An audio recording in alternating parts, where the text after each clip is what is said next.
Well, Guenther, it's fantastic to see you. What have you been up to so far this year? Too many things. I've done some TV work for Austrian, Australian, German, all a little bit, French TV. Not speaking French, that is obvious that I do French TV, but no, I'm doing TV work. I do corporate events, a lot of work on the new book, which is coming out in October as well. Can't wait. Yeah, been very busy, and the strange thing is I never saw this coming, It's like I thought, I wanted to slow down a little bit, 10 years on the run, and how grueling it is, the schedule.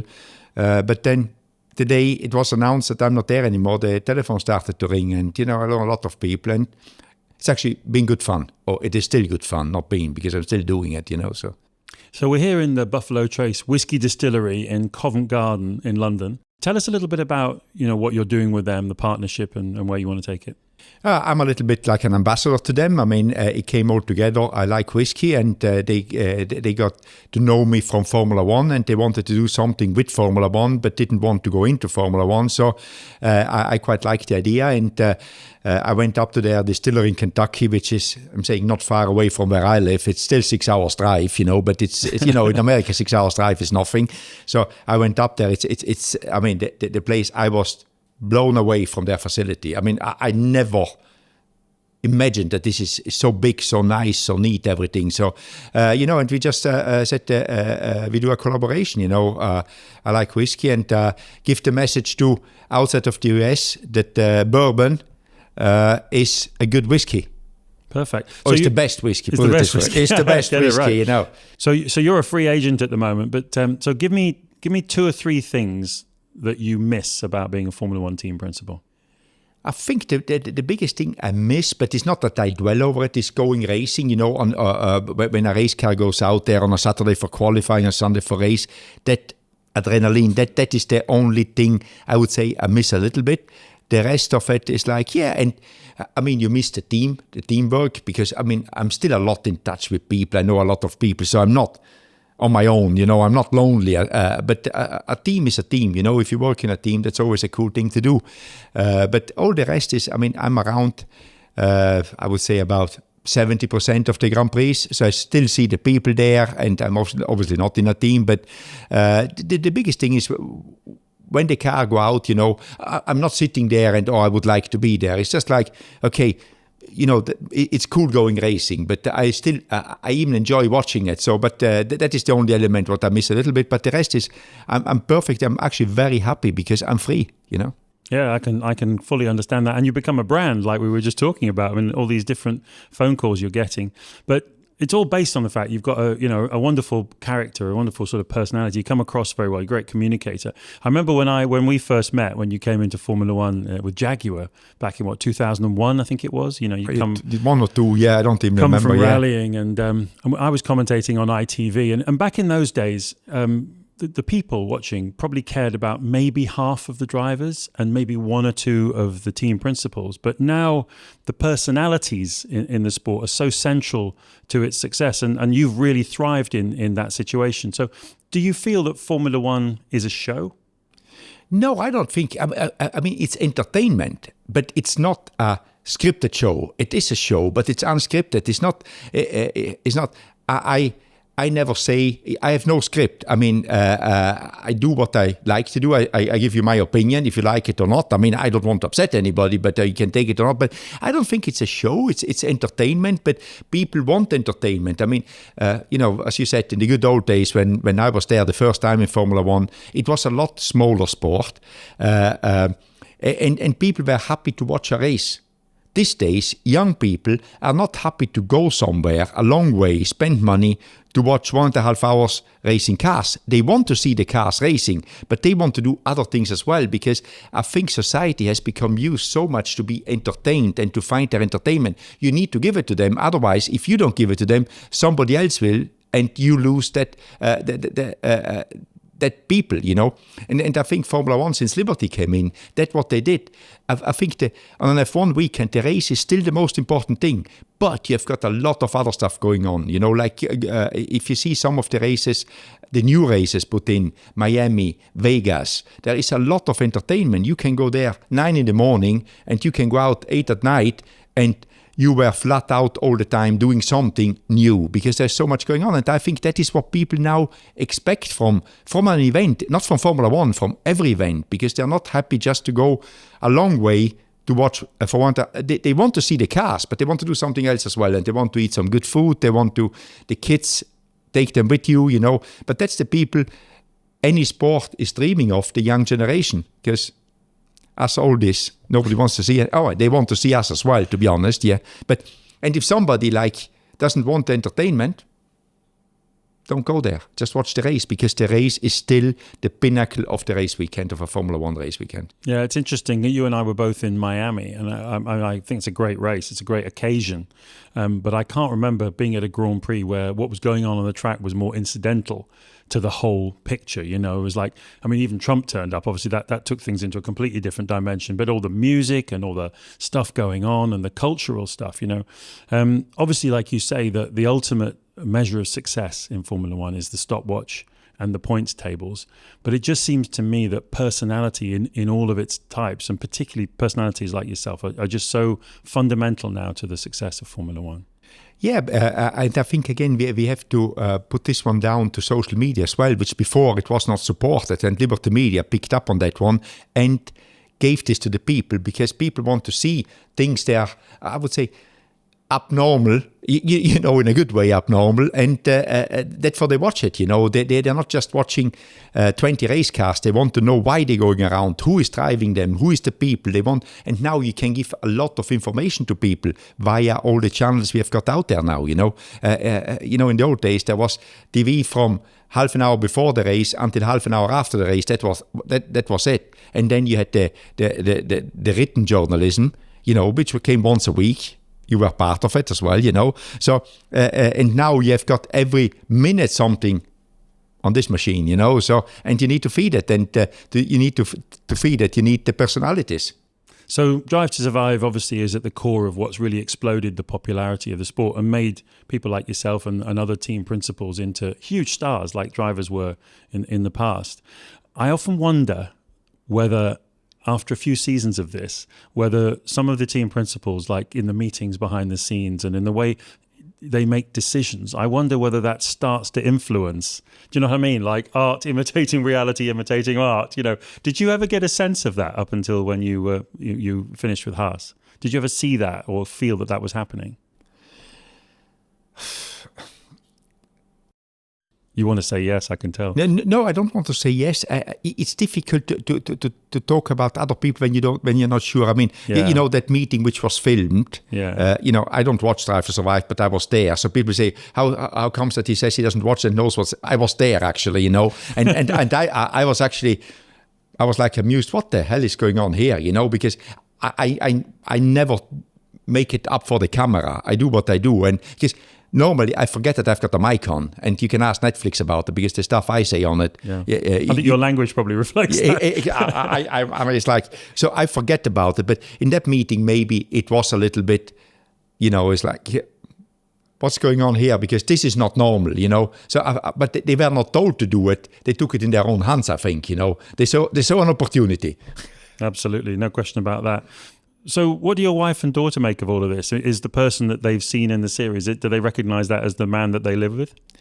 I think they know me well enough, but I'm different at home. I'm very, very different, but they know me, and obviously it's one of those things because I didn't watch Drive to Survive, and I never ask my wife, what do you think of it? Or what do they show? Because I do not want to know the answer. And if you don't want to know the answer, the best is not ask the question, So when the first series came out, for me, it was very weird when I was told. But then I was almost like, wow, if my family watches this now, what I did in there, what would they say? They never said anything, and I left it at that. So, but in the end, obviously when you go around and people know you. In the beginning, my daughter, she was pretty young when she was 8 or 9 years old when they first came out. And when people know your name and say hello, do you know this guy, this person, basically? No. So why does he say hello? And obviously you get used to it. It's just like part of getting used to it. She must have mega cool points at school, though, being your daughter. Again, it's one of the things. I think, like everything, it sometimes is cool, it sometimes is uncool. It goes both ways. So we try to keep it out of our family life, what is going on in my profession, a little bit. You cannot completely, because obviously, social media and they're all into it. So, but we never debated or discussed it, to be honest, at home. So you have had a remarkable career. You've done, as I said, rallying with Ford World Rally Championship. You did Jaguar in Formula One. You then did briefly Red Bull in Formula One before you got seconded over to the NASCAR team, which took you to the US. Then you ran your own business for a while, and then you set up Haas. And I think the thing that perhaps fans today don't perhaps fully understand is when you set that up, that model that you set it up with, which is basically to use as many parts as possible from other people, mainly Ferrari in the case of Haas. That was something to keep things under control in the days before a cost cap came along in Formula One. And guess what? 2018, you managed to finish 5th in the World Championship, beating McLaren, beating Racing Point, which is now Aston Martin, beating Sauber, beating Williams. I mean, that was a hell of an achievement. That you must have when you finished 5th that year, you must have pinched yourselves and said, "We've proved something that perhaps people didn't think was possible." You just realize when you're not 5th anymore how good it was, Because when you're 5th, it's like, why I'm not 4th, It's like, and all of a sudden you're back to 9th, and you're like, wow, that was a good year last year. We didn't celebrate enough about it, Yeah. No, but it's and that actually was the only way, in my opinion, to get going in Formula One, because there was a lot of teams out there which tried, new teams which were set up a few years ago, and they all failed. And this was intelligent people with good amounts of money invested.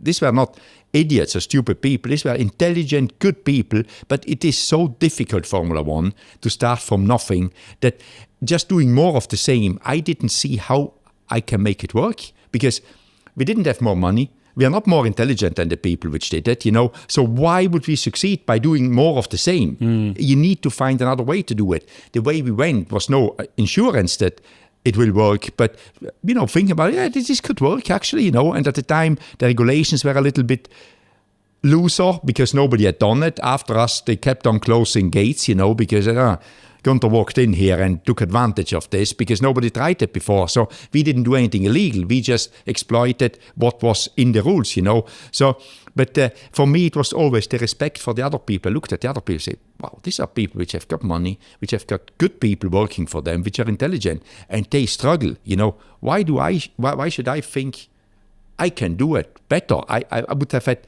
I think, less money than these people, and by no means I'm saying that we have been more intelligent. We just need to find a different way, and that's for maybe it worked, Yeah. But then it changed all when the budget cap came, because everybody all of a sudden had to work to a different business model, And of course, they're investing a lot in infrastructure and also. So the way you go about it has changed. So is that model now, the way you set it up, is that appropriate? Is that the right kind of thing? Will it work in a cost control environment, or does it need to evolve?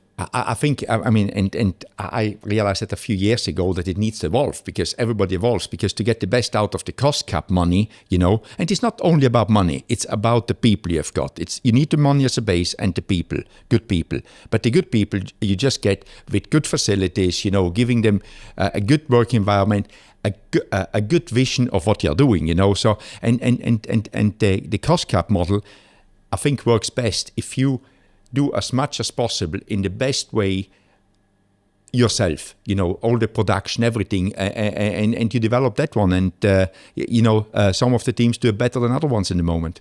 So Andretti is trying to get into Formula One, as we all know, and they've been encouraged to do that by the FIA president, Ben Sulayem, who more recently has said that actually he thinks maybe they should buy a team. So if you were advising them, what would you tell them to do?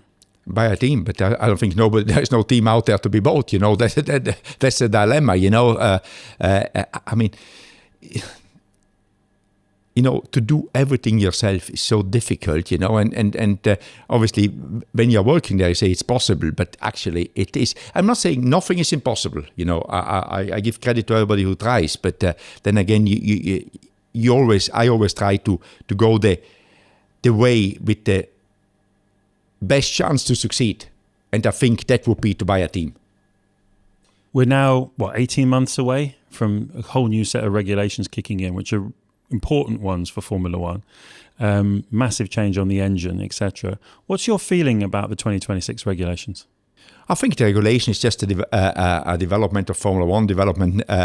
Formula One never stands still technology-wise. There is the percentage of electric power is higher. Therefore, the cars had to change to adapt to that power unit, and I think the cars got very heavy. We should try to get them lighter because it's like they need to be nimble, but it's difficult. The biggest thing is batteries. They just weigh. You can't do anything about it, So not yet, maybe in the future. F1 always develops stuff pretty quick. So I think in general it's good that the cars are getting a little bit smaller, because they're really big. I like them, but they're really big. So sometimes a step back is too forward, So I think it's good. And there was the discussion last year when Red Bull dominated, we need new rules because a new set of cards basically, give out, But now that everybody is catching up to Red Bull, why we change the rules now? Because then somebody you never get it right, So it's one of these things. So that is neither here nor there. A new set of rules to mix the field up again. But there is 2 new engine manufacturers coming in, which is exciting. Exciting in any way, because having big companies investing in the sport is great for the sport. Ford and Audi, which is Volkswagen Group, some of the biggest corporate car companies in the world. But they will have their challenges because it will not be easy. And final question, Guenther, is most people, when they sit down and watch a sport, they either watch it because they follow a team, football team or whatever it may be, or they watch it as a neutral. And these days, when you sit and watch a Grand Prix, do you root for Haas? And when they had a good result in Austria, for example, recently, were you happy for them? No, I was happy for the people there. I know quite a lot. Quite a few of them I employed myself in the beginning. They're there from the beginning, so I'm happy for them, because it's they went through quite a few tough years, so it's always good to have a good result. But otherwise, I stay very impartial, because as soon as you get a fan of anybody and then you work for TV, it could get out of hand, I need to stay completely impartial. But I've got a lot of friends there, and if I root for one, the other one gets upset, so I lose some friends. I don't want to lose friends. Perfect. Well, we look forward to seeing you lots around the paddock. It's always a pleasure to chat to you. Thanks for taking the time. Thanks, James. Thanks for having me.